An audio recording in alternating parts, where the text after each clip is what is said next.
Assalamualaikum warahmatullahi wabarakatuh. Kita bertemu kembali di mata kuliah Konsep Sistem Informasi. Yang mana video ini merupakan lanjutan ya dari video sebelumnya yang membahas topik utama yaitu pengembangan sistem dan juga manajemen proyek. Ya, di pertemuan yang lalu kita sudah membahas tentang apa itu SDLC atau sebuah kerangka kerja yang digunakan dalam pengembangan atau pengerjaan suatu proyek sistem informasi ya. Nah, di video ini kita akan membahas tentang apa itu software development methodology, yaitu yang pertama waterfall ya. Yang kedua adalah Agile Software Development Methodologies. Nah, ini akan kita bahas pada video ini. Ya, adapun target pembelajaran dari video ini adalah teman-teman mahasiswa setelah menyelesaikan ya part sebelumnya dan juga bagian yang akan saya jelaskan ini ya, teman-teman nanti mampu menjelaskan bagaimana melakukan analisis dan juga desain sistem berdasarkan konsep development system life cycle ya atau SDLC. Nah, mengapa kita penting untuk memilih metode yang tepat ketika kita ingin melakukan pengembangan atau menjalankan suatu proyek sistem informasi atau membangun suatu sistem ya. Ada 3 hal penting yang memang dapat terbantu atau memang bisa dicapai ketika kita berhasil menentukan metodologi atau pendekatan yang sesuai. Yang pertama dari sisi efisiensi pengerjaan proyek ya. Dengan menggunakan atau menggunakan metodologi yang tepat ya, tentunya kita bisa meningkatkan efisiensi kerja tim kita. Kemudian mengoptimalkan juga alokasi sumber daya hingga mempercepat proses pengerjaan ya selama pengembangannya. Itu yang pertama. Kemudian yang kedua apa? Kita bisa meningkatkan dari sisi kualitas produk ya. Dengan adanya panduan yang jelas, tentu setiap tahapan juga akan dikerjakan dengan jelas pula gitu ya. Dan ini yang memastikan bahwa perangkat lunak yang dihasilkan itu nantinya akan memenuhi kebutuhan baik dari sisi pengguna ataupun standar kualitasnya. Dan yang ketiga adalah dari sisi manajemen risiko ya. Dengan mengikuti prosedur ataupun tahapan-tahapan yang terstruktur ya dari metode yang kita gunakan, ini akan membantu kita untuk terhindar dari bagaimana adanya aktivitas yang berulang selama pengerjaan ataupun kegagalan-kegagalan yang memang berpeluang timbul selama proses pengerjaan proyek dilakukan ya. Ini semua bisa diminimalisir.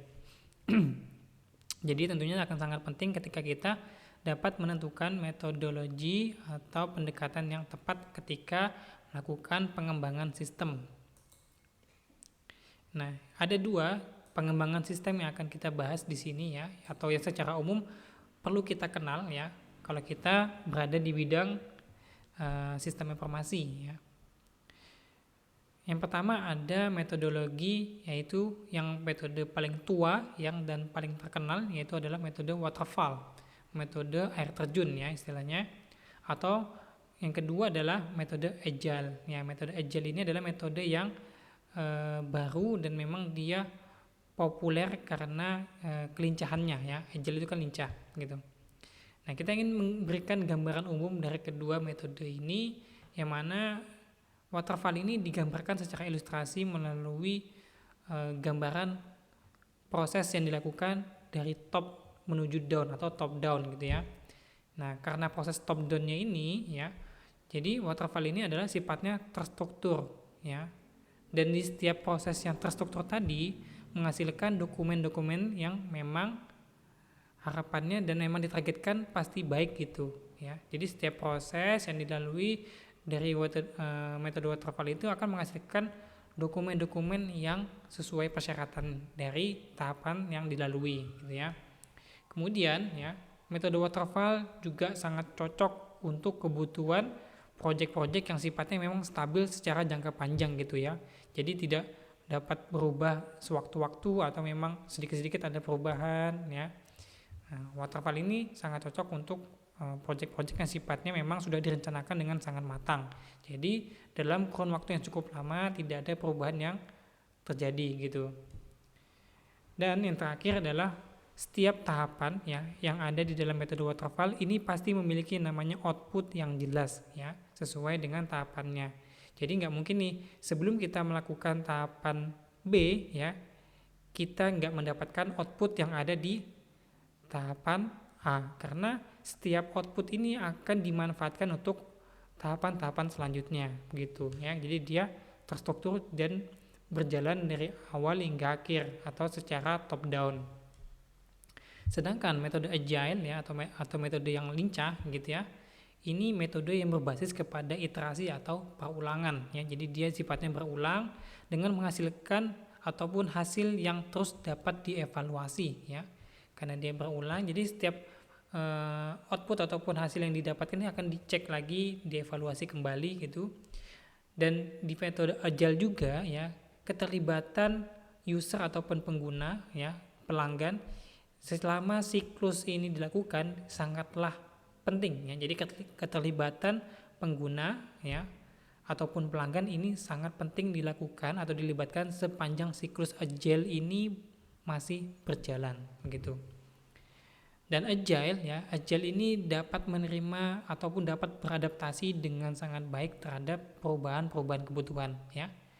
Jadi bertolak belakang dengan waterfall, di mana waterfall tidak bisa menerima atau perubahan yang terjadi secara mendadak atau tiba-tiba.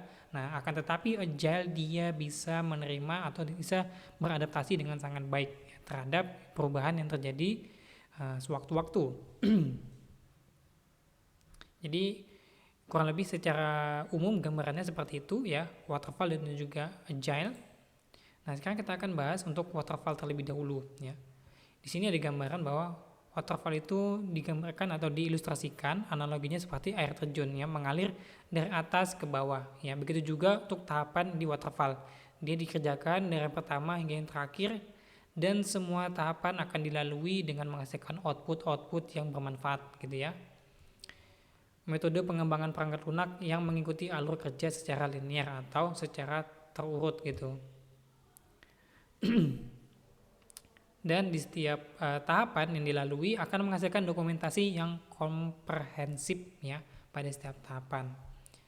Dan hasil dari satu tahapan akan menjadi dasar bagi tahapan selanjutnya ya.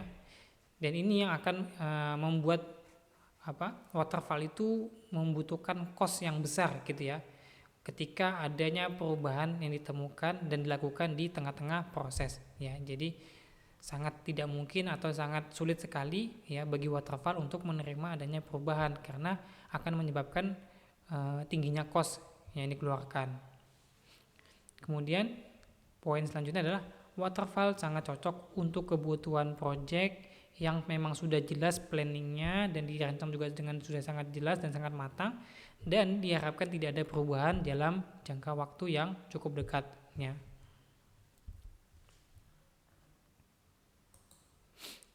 Nah, ini adalah tahapan-tahapan secara umum yang ada di dalam metode waterfall ya. Walaupun kalau kalian mencari mungkin di internet ya, banyak sekali tahapan-tahapan waterfall.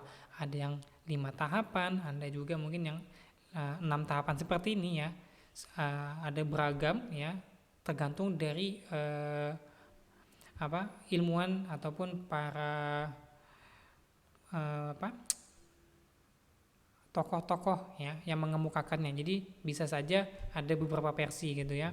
Tetapi secara umum kita bisa lihat di sini ada 6 tahapan, mulai dari bagaimana kita mengumpulkan kebutuhan dan juga dokumentasi di awal proses, kemudian kita lanjutkan ya dengan mulai melakukan desain sistem, kemudian kita lakukan implementasi. Nah, implementasi kemudian kita lanjutkan dengan pengujian, kemudian kita delivery dan juga pengembangan hingga akhirnya kita melakukan pemeliharaan. Nah, setelah dilakukan proses pemeliharaan, barulah nanti kalau misalkan ada perubahan kita mulai lagi nih prosesnya dari awal sini ya. Sedangkan untuk garis putus-putus yang seperti ini menggambarkan bisa saja sebenarnya terjadi adanya proses mundur gitu ya. Artinya kita bisa melakukan perubahan ya. Tapi perubahan itu bisa dilakukan setelah melalui proses implementasi dan dilakukan kegiatan yang namanya testing atau pengujian. Jadi perubahan ya dilakukan dari dasar hasil pengujian. Baru bisa dilakukan yang namanya revisi. Tetapi jika di revisi ini tidak ditemukan kekurangan ataupun memang poin-poin yang mengacu kepada revisi ya yang akan dilakukan, maka dia prosesnya akan tetap berlanjut hingga maintenance gitu ya. Jadi ini sifatnya kondisional aja.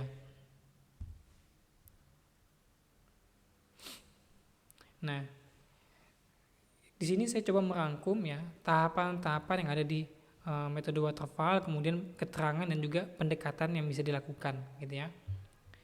Jadi kalau kita lihat ini kurang lebih mengadopsi yang SDLC ya. Ya, di sini di tahapan pertama bagaimana kita mengumpulkan semua kebutuhan bisnis ya dan teknis dari sisi sistem, kemudian dianalisis dan juga didokumentasikan secara rinci. Pendekatannya seperti apa? Pendekatannya kita bisa melibatkan pengguna melalui proses wawancara, ya, kuesioner juga, ataupun kita melakukan observasi langsung sehingga nanti kita bisa menghasilkan hasil dokumentasi yang baik dan juga rinci. Ya, fokusnya juga pada kebutuhan sistem sebelum desain dimulai. Nah, setelah tahapan pertama dilakukan, kita mendapatkan nih output. Ya, output di tahap pertama digunakan adalah di tahapan kedua. Ya. Nah, di tahapan kedua kita mulai melakukan yang namanya mendesain struktur teknis ya ataupun arsitektur berdasarkan persyaratan yang sudah dikumpulkan di tahap pertama.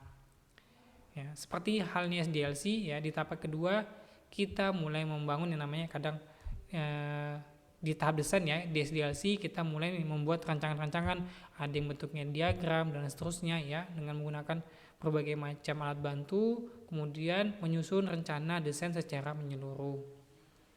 Nah, memasuki tahapan implementasi ya semua rancangan di tahap sistem desain atau di tahapan kedua ini digunakan kembali nih ya di tahapan implementasi sebagai dasar dalam pengembangannya ya. Nah, di dalam pengembangan ini kita fokus dalam hal pengkodan atau ya proses codingnya gitu ya untuk membangun semua fungsi-fungsi seperti yang dibutuhkan. Di sini bagaimana tim pengembang mulai menuliskan kode, kemudian menggunakan bahasa-bahasa hingga alat bantu pengembangan yang sesuai. Pemilihan framework implementasi ya bahasa pemrogramannya ini semua dilakukan di tahap ketiga.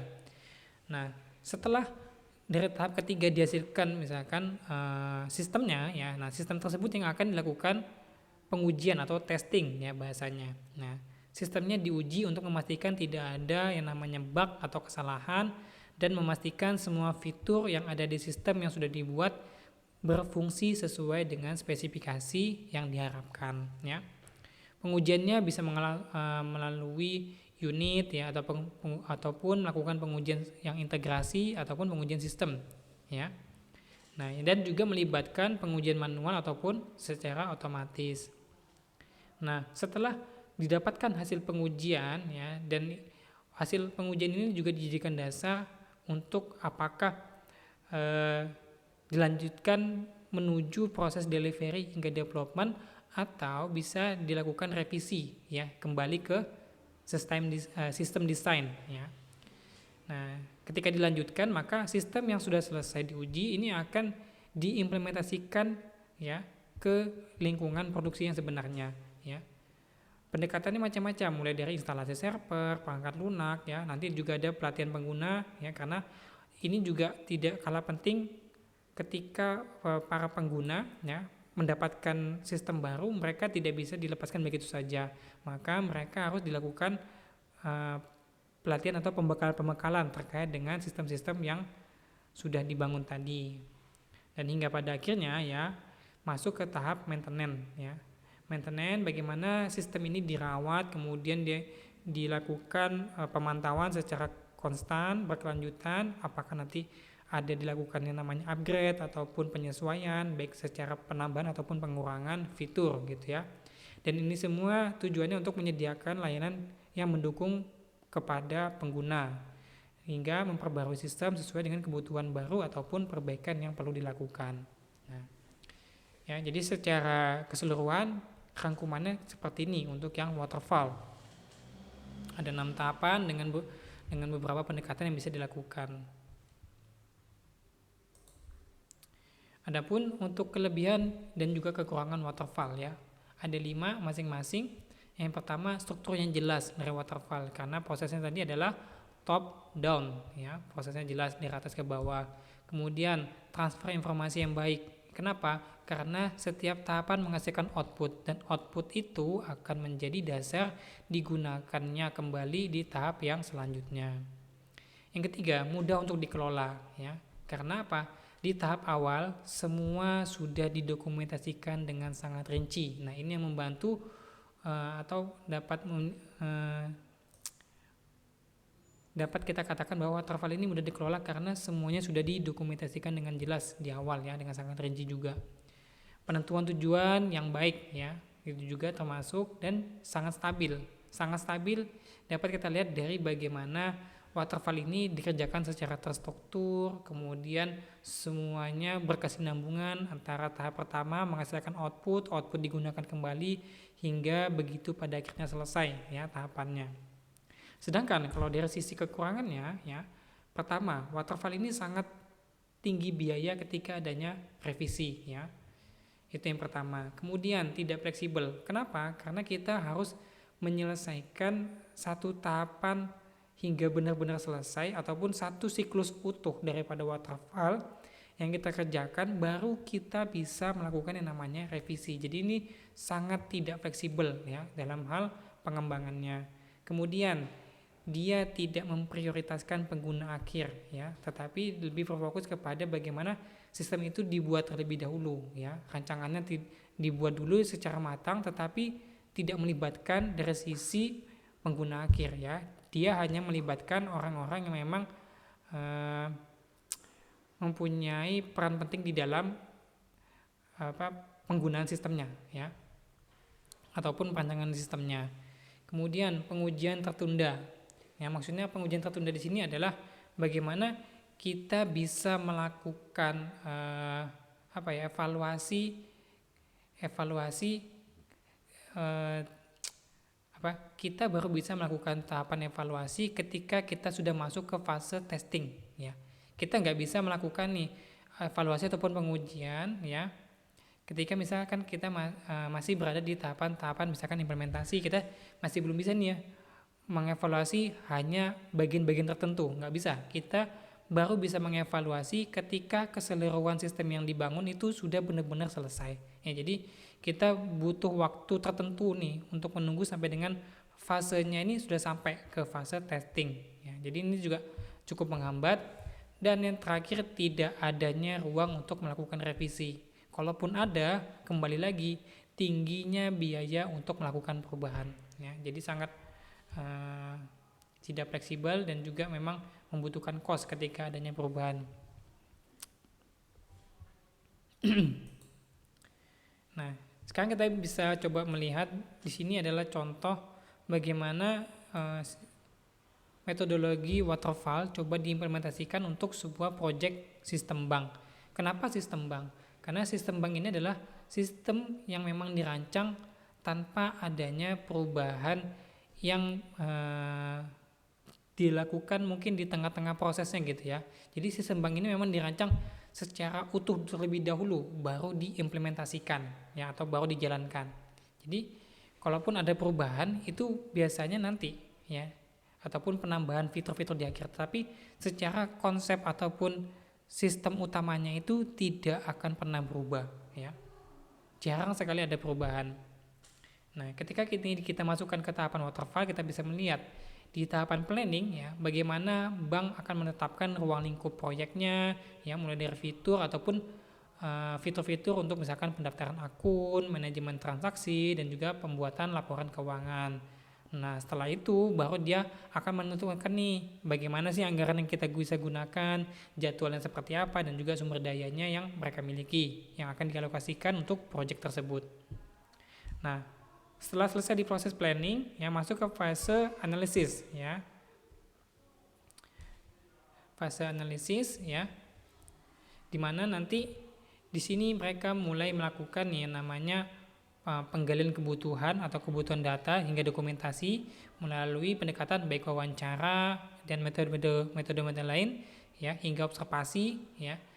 Nanti pada akhirnya semua data yang dikumpulkan ya dibuatkan dokumentasi kebutuhan yang mencakup segala macam hal baik dari sisi fungsi sistemnya yang diutamakan. Nah, masuk ke bagian desain ya. Desain, bagaimana desain dirancang untuk dari sisi teknisnya, antarmuka pengguna atau user interface, diagram sistem mulai dikembangkan. Nah, pada saat ini semua akan sudah siap sebagai blueprint pertama untuk sistem yang akan di-deploy ya. Nah, di deploy atau pada proses development, semua tim pengembang yang akan membangun perangkat lunak berdasarkan desain teknis yang sudah dihasilkan dari tahapan sebelumnya ya. Semua komponen dibangun, modul-modul dan juga pengelolaan akun ya, semuanya sudah dibangun. Nah, adapun ini adalah contoh ya, contoh konteks diagram ataupun DFD tingkat tinggi daripada sistem bank ya. Gambarannya kurang lebih seperti ini. Jadi cukup rumit, kemudian kita bisa lihat kembali ini untuk IRD-nya ya, secara sampel ya.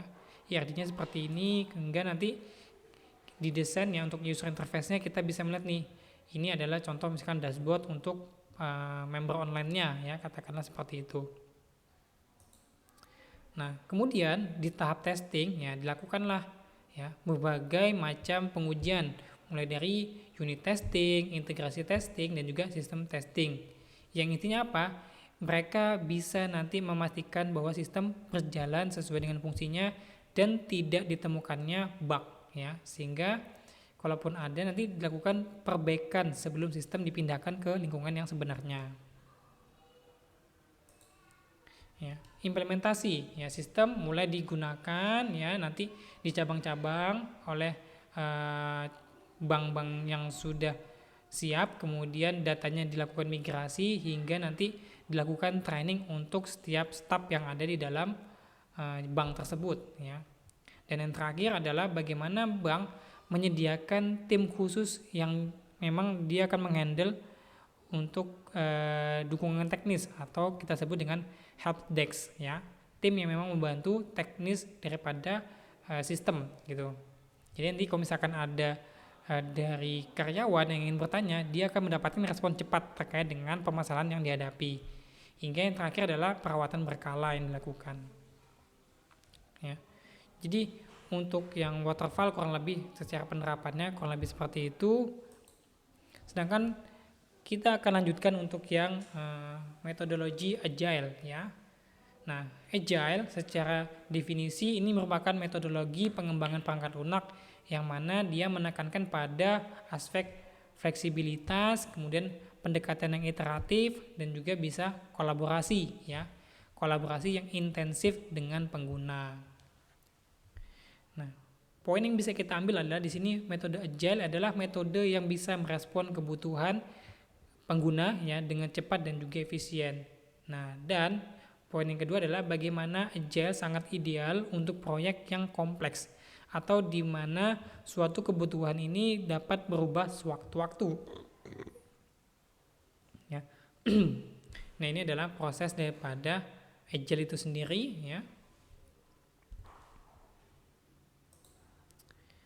Ada 4 pilar utama dari metode agile yang perlu kita ketahui.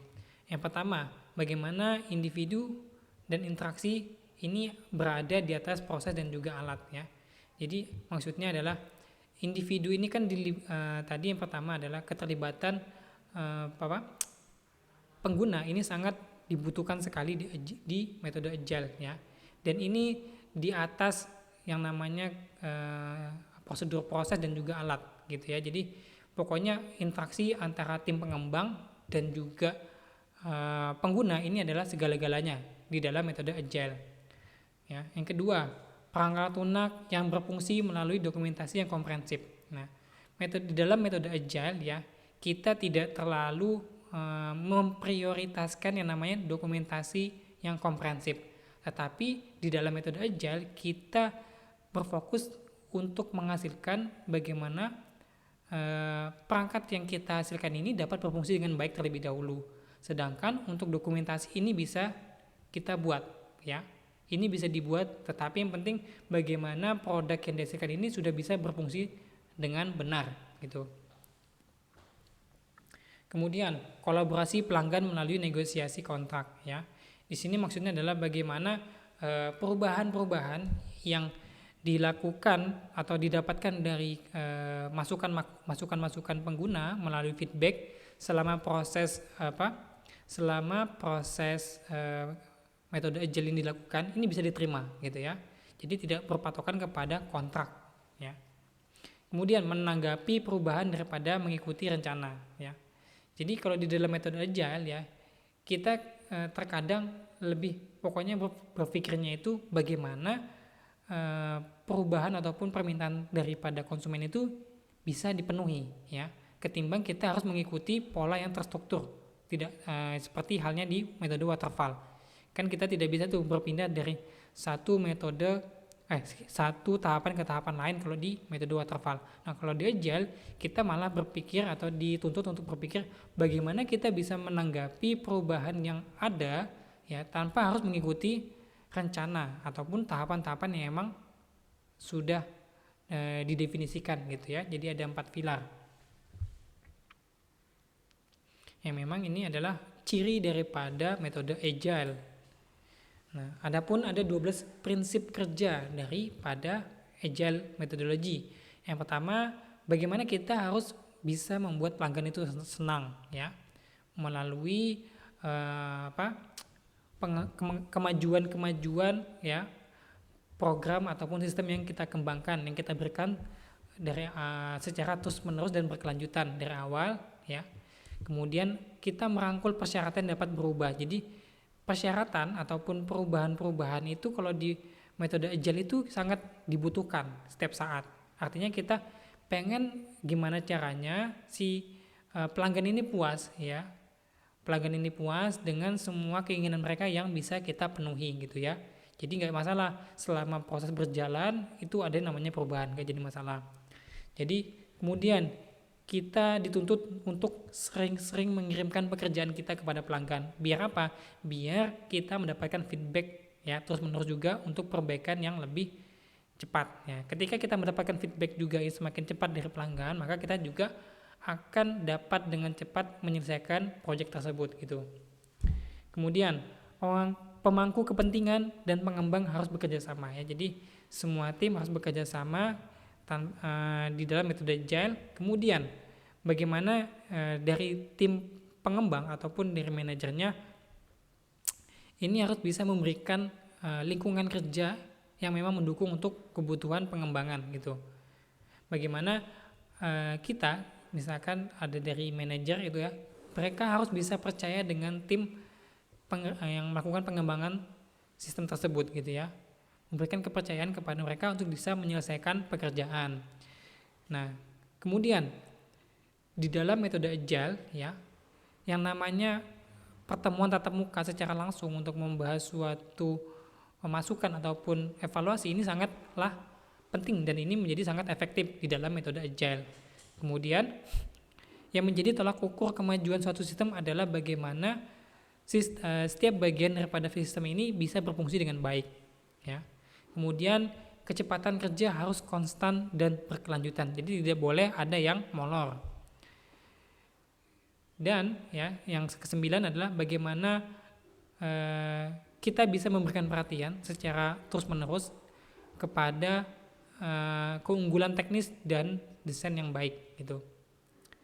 Kemudian kita juga dituntut untuk memastikan bagaimana proses yang berjalan ini bisa sesederhana mungkin ya. Jadi tidak perlu terlalu kompleks ataupun mengikuti alur, yang penting semua bisa didapatkan secara targetnya.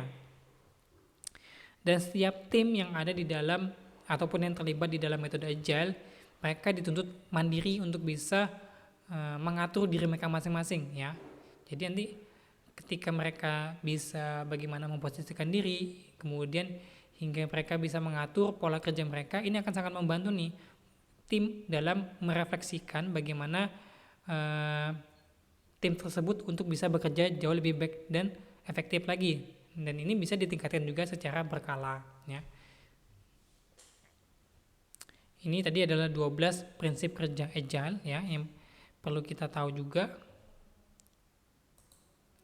Nah, kemudian kita bisa melihat ragam metode agile. Jadi metode agile itu ada 4 atau berapa ya. Yang umum mungkin kita bisa tahu yang pertama ada Kanban. Ya, Kanban ini adalah metode pendekatan ya untuk pengembangan sistem ataupun bisa digunakan untuk yang pengembangan lainnya atau project lainnya, yang mana ini digunakan dalam bentuk visualisasi ya. Biasanya menggunakan beberapa kolom ya. Di sini ada kolom new request, backlog, in progress hingga complete. Jadi akan terlihat di sini mana yang menjadi kebutuhan baru, kemudian mana yang sedang diproses ya, mana yang dalam antrian dan mana juga yang sedang dalam status complete gitu ya.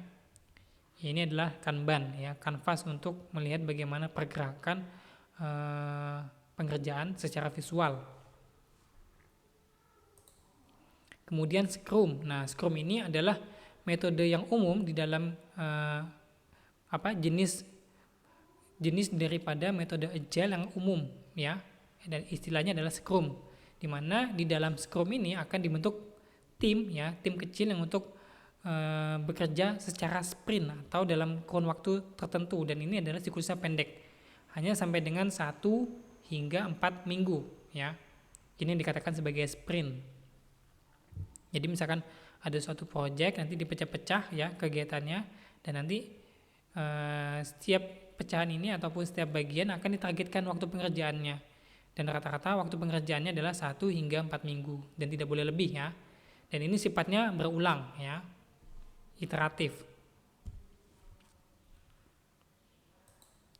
Kemudian ada extreme programming ya, adalah metodologi pengembangan perangkat lunak ya dari metode agile, yang ini berfokus pada penyampaian perangkat lunak yang berkualitas tinggi melalui umpan balik, kolaborasi, dan juga adaptasi yang sering dilakukan terhadap pengguna secara berkelanjutan. Ya, secara tahap kita bisa lihat ada 5 tahapan, mulai dari planning hingga listening ya. Tapi kalau secara alur kerjanya kita bisa melihat di sini, misalkan di sini ada kebutuhan ya dari pelanggan ya, kemudian dia menceritakan, kemudian nanti dari si programmingnya mulai membuat yang namanya planning, yang rilis ya. Nanti adanya estimasi, pembicaraan dan seterusnya ya. Nanti di sini juga nih didapatkan nih kebutuhannya disampaikan ya. Nanti dari sisi planning ini hingga planningnya dicapai ya, mulailah pembuatan program ya secara ekstrim atau memang langsung proses implementasi di deploy gitu ya, di deploy secara langsung. Nah, selama proses deploy ini juga ya, nanti dari si user ini akan menyampaikan nih bagaimana pengujian gimana nanti sistemnya akan dicoba ataupun sistemnya harus seperti apa. Nah, ketika nanti di dalam accepted testnya ditemukan bahwa ada kekurangan, nah maka nanti akan dilakukan lagi nih pembaharuan daripada planningnya ya. Dibalik lagi nih planningnya diperbarui sampai nanti semua skenario tesnya ini dipenuhi. Nah, kalau misalkan semua skenario tesnya sudah dipenuhi ya, maka nanti akan terciptalah suatu produk yang memang sudah approval dari customer-nya ya, kurang lebih seperti itu. Jadi di sini memang sangat membutuhkan feedback dari pengguna ya. Pengguna jadi desain, programming, kemudian langsung dilakukan testing. Nah, dari testing langsung dikasih feedback sama pengguna. Begitu seterusnya ya. Nah, contoh untuk pengembangan ataupun suatu project yang bisa kita lakukan dengan menggunakan pendekatan metode agile ya. Contohnya kita di sini mempunyai project to do list ya. Nah, ini kan project to do listnya kurang lebih deskripsinya seperti ini ya. Aplikasi to do list yang bisa memungkinkan pengguna untuk membuat ataupun mengelola dan menyelesaikan daftar tugas. Yang fiturnya ada 4 ya, kurang lebih menambahkan, menandai, menghapus dan juga filter. Nah, kita di sini akan mencoba melihat bagaimana dengan pendekatan Scrum ya. Saya contohkan untuk yang Scrum.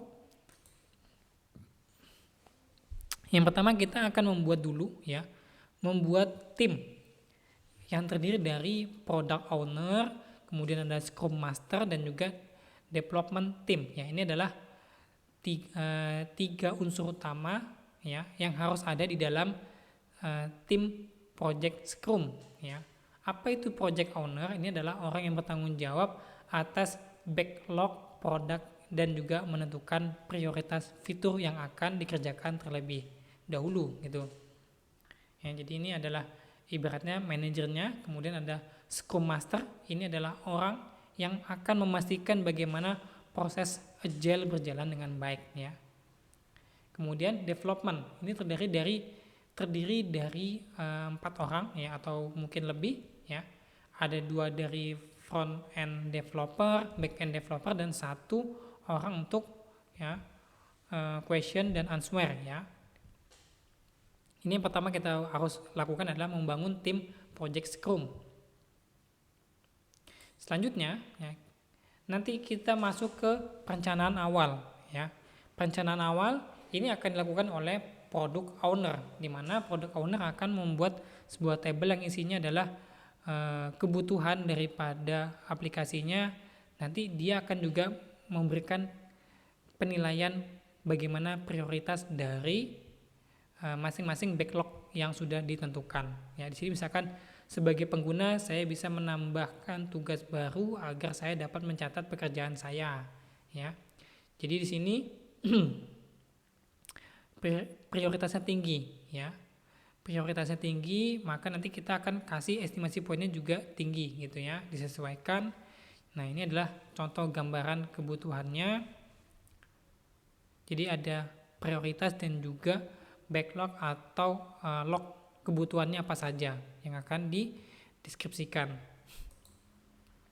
Selanjutnya kita masuk ke proses sprint yang pertama ya. Jadi sprint yang pertama ini bagaimana kita akan memilih ya dari backlog yang sudah tadi dibuat, mana yang prioritas tinggi tadi akan diselesaikan dalam kurun waktu tertentu.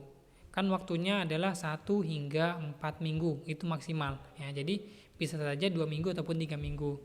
Nah, dari tadi misalkan ada 4 backlog ya yang sudah didefinisikan. Nah, kita bisa ambil dua dulu nih untuk kita selesaikan di 2 minggu pertama. Gitu. Nanti kira-kira apakah selesai atau tidak nanti akan dilihat ya. Jadi misalkan kita ambil dulu nih yang bagian menambahkan tugas baru dan juga menandai tugas sebagai selesai. Ya, berarti ini adalah backlog 1 dan juga backlog 2 yang akan dikerjakan dalam kurun waktu 2 minggu pertama. Nah, sprint goal-nya apa? Membuat fitur dasar aplikasi yang memungkinkan pengguna bisa menambahkan dan menandai tugas sebagai selesai. Itu targetnya untuk di sprint yang pertama. Nah, setelah sudah ditentukan nih sprint pertamanya ya, targetnya, backlog-nya apa saja, baru nih mulai membangun task-nya atau tugasnya apa saja yang kira-kira akan dikerjakan. Ya, kemudian ini akan ditunjuk nih, dilakukan assessment terhadap tim pengembangnya, apakah ini akan dikerjakan oleh si A, si B, dan juga akan ditargetkan nih estimasi waktunya berapa jam dalam pengerjaannya gitu. Ini disebut dengan sprint backlog ya. Jadi ini sudah masuk dalam tahapan pekerjaan masing-masing backlog yang tadi kita sudah tentukan. Nah, nanti ya selama ataupun setelah proses 2 minggu pertama dilakukan, ya masuklah ke tahapan yang namanya daily scrum. Nah, jadi selama proses 2 minggu ini berjalan, ya setiap hari tim ini harus bertemu, ya minimal ataupun maksimal bisa dalam kurun waktu 15 menit. Untuk apa? Untuk menjawab 3 pertanyaan ini, ya. Biasanya ini adalah pertanyaan yang memang selalu diberikan atau didiskusikan selama 2 minggu berturut-turut ya setiap harinya. dalam kurun waktu 15 menit. Mulai dari apa yang sudah saya kerjakan sejak pertemuan terakhir, ya, kemudian apa-apa yang akan saya kerjakan selanjutnya, kemudian apa yang menjadi hambatan yang selama ini ditemui gitu ya. Jadi dari sini nanti bisa dievaluasi. Nah, setelah selesai 2 minggu pertama, masuklah ke tahapan yang namanya review sprint. Nah, di tahapan review sprint ini dia akan melihat nih mana proses yang selesai ya. Nanti ketika sudah ditemukan nih proses yang selesai, maka nanti dilihat apakah benar dari fitur yang sudah ditentukan tadi ya. Yang pertama adalah bagaimana fitur bisa memberikan action untuk pengguna dapat menambahkan tugas baru atau pengguna dapat menandai tugas. Ini apakah bisa berjalan dengan baik. Kemudian ketika sudah ya, product owner akan memberikan masukan ya atau memberikan feedback untuk UI-nya agar lebih intuitif ya. Biasanya itu yang dikerjakan. Jadi owner juga bisa sudah mulai memberikan masukan-masukan terkait dengan desain yang dihasilkan ya. Baik dari sisi fungsional sudah terpenuhi. Nah, dari sisi tampilan penggunanya juga bisa diberikan masukan. Nah, selanjutnya masuk ke tahapan retrospektif ya, di mana di sini adalah tim akan melakukan ya yang namanya retrospektif ya. Ini tujuannya untuk mengevaluasi proses kerja ya. Misalkan melihat yang mana berjalan dengan baik gitu ya. Akan dijadikan catatan-catatan selama proses sprint yang pertama dilakukan. Misalkan didapatkan bahwa yang berjalan dengan baik yang pertama adalah komunikasi antara tim lancar. Kemudian semua backlog prioritas tinggi selesai tepat waktu. Ya, ini akan masuk ke catatan yang berjalan dengan baik ya. Kemudian akan juga ada tuh bagian yang kedua, yang mana yang perlu diperbaiki. Nah, nanti di sini nih tim atau bagian QA-nya ini adalah ataupun tim question answer-nya akan menjelaskan bagaimana mereka ternyata membutuhkan lebih banyak waktu untuk melakukan testing gitu ya. Ini harus diperbaiki. Jadi nanti dari sini bisa saja waktu untuk si QA-nya ini yang awalnya 5 jam ditambah menjadi 8 jam ya. Dan bagian yang ketiga adalah bagaimana tindakan perbaikan. Nah, jadi ini menjawab yang bagian di atasnya ya. QA akan lebih terlibat dalam perencanaan sprint ataupun nanti dari sisi waktunya ditambah ya dan seterusnya. Nah, kalau nanti dari 2 minggu pertama ya sudah berhasil mengerjakan 2 backlognya tadi ya, maka nanti akan dilanjutkan nih ke sprint yang kedua. Nah, sprint yang kedua ini ya dia akan mengerjakan project yang tersisa gitu. Di sini misalkan proyek yang tersisa adalah menghapus tugas hingga melakukan filter tugas berdasarkan status ya. Jadi nanti prosesnya kembali lagi tuh ya. Seperti tadi menentukan prioritas dan seterusnya ya sampai nanti ketemu selesai masuk ke sprint selanjutnya gitu ya. Kalau memang backlognya itu panjang. Tapi yang perlu diingat adalah ketika satu scrum itu prosesnya maksimal hanya 4 minggu, nggak boleh lebih ya. Jadi hanya boleh 1 hingga 4 minggu ya. Tetapi sprint ini bisa terjadi hingga berkali-kali ya, minimal 1 atau 2 ya, tapi bisa terjadi dengan iterasi yang cukup banyak ya. Tergantung dengan jumlah ataupun besar kecilnya proyek yang dikerjakan. Nah, adapun perbandingan untuk metode waterfall ataupun agile ya kita bisa compare melalui ada beberapa parameter ya. Dari parameter persyaratan ataupun ruang lingkup ya. Kalau metode agile ini dia lebih enak ya. Kenapa? Karena dia bisa berubah tergantung daripada umpan balik yang diterima selama proses pengerjaan. Nah, sedangkan kalau metode waterfall dia nggak bisa. Kenapa? Karena dia sudah didefinisikan dengan jelas dari awal ya. Jadi nggak bisa berubah secara tiba-tiba. Nah, kalau dari sisi proses ya, metode agile ini siklusnya pendek dan dia sifatnya berulang atau iteratif. Sedangkan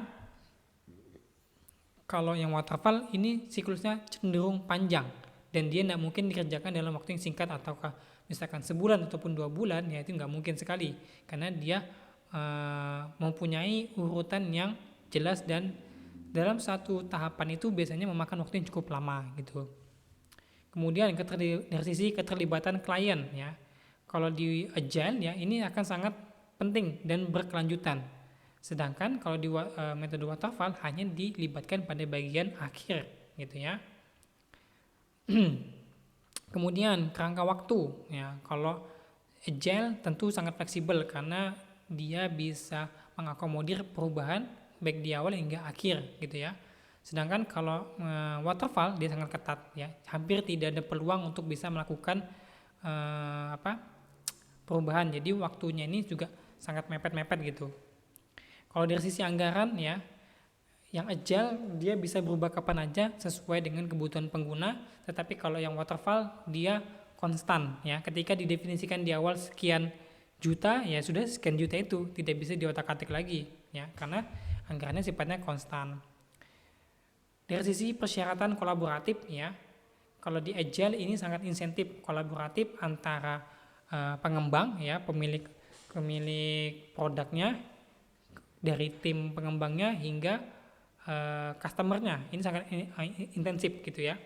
Sedangkan kalau di waterfall ini sangat terbatas gitu ya, karena kita temukan bahwa dia hanya di bagian akhir untuk keterlibatannya. Nah, kalau dari sisi kapan waktu yang tepat ketika menggunakan metode agile ataupun waterfall. Nah, jadi kita bisa lihat dari sisi sini. Kalau metode agile ya, ini adalah metode yang tepat untuk proyek dengan ruang lingkup yang tidak jelas ataupun bisa berkembang kapan saja. Ya. Contohnya misalkan mengembangkan sistem ini mungkin yang dia punya kebutuhan yang memang dia bisa diprediksi itu bisa berkembang ataupun melebar kemana-mana gitu ya, dan memang sifatnya dia tidak begitu panjang gitu secara prosesnya. Nah, sedangkan kalau waterfall ini adalah proyek dengan ruang lingkup yang sudah jelas. Tadi contohnya adalah sistem bank ya. Sistem bank tadi ini adalah sistem yang memang sudah sangat kompleks dan paten secara alurnya. Jadi tidak ada perubahan yang akan sangat mempengaruhi sistem ya. Beda tadi dengan sistem yang di agile, pakai contoh aplikasi pengembangan to-do list. Nah, to-do list ini kan bisa saja diupdate dengan fitur-fitur terbaru ataupun mungkin ada pembaruan ataupun pengurangan apa. Ini bisa semua terjadi di tengah-tengah. Nah, tapi kalau yang waterfall dengan sistem bank tidak mungkin ini terjadi di tengah-tengah karena semuanya sudah didefinisikan dengan jelas dan sifatnya memang proyeknya adalah proyek yang permanen gitu ya. Nah, baik, mungkin sampai di sini ya pembahasan kita tentang sistem development methodology baik dari waterfall ataupun agile ya. Silakan nanti teman-teman dipelajari lagi ya materinya. Akhir kata saya ucapkan terima kasih. Wassalamualaikum warahmatullahi wabarakatuh.